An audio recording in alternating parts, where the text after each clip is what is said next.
গতকালকে পর্যন্ত খবর এনসিটিভি থেকে পাওয়া, সেটা হচ্ছে আমাদের 3 পর্যন্ত বইগুলো, ক্লাস 3 পর্যন্ত বইগুলো, সেইগুলোর আপনার 85% উপরে তাদের চলে গেছে মাঠে।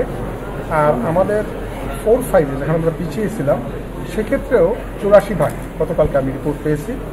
ফলে আমি আশা করি ফেব্রুয়ারির মধ্যে প্রত্যেকটা বাচ্চাই বই পেয়ে যাবে, প্রাইমারির বইগুলো। কিন্তু আমাদের দায়িত্ব হচ্ছে দুইটা। প্রথমত হচ্ছে প্রাইমারি শিক্ষা যেন মানটা বাড়ে, আমরা সেই চেষ্টা করছি।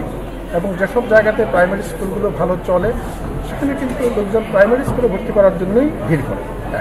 2 নম্বর হচ্ছে আমরা দেখব যেসব কিন্ডারগার্টেনগুলো চলে তারা যেন আমাদের জাতীয় যেটা কারিকুলাম রয়েছে প্রাইমারি স্কুলে পড়ানোর জন্য সেগুলো তারা ফলো করে। কারণ আমরা তাদের প্রাথমিক স্কুলের বইগুলো বিনামূল্যে দিই, ফলে তারা যেন এগুলো ফলো করে সেটা দেখবো। এটা করুক, এতে কোনো ক্ষতি নেই, আমাদের শিশুরা তো শিখবে, কিন্তু পড়াশোনা যেন ঠিকমতো হয় সেটা যেমন সরকারি স্কুলগুলোতে দেখার দায়িত্ব আমাদের, তদ্রুপ বেসরকারি স্কুলগুলোতেও যেন পড়াশোনা ঠিকমতো হয় দেখার দায়িত্ব আমাদের।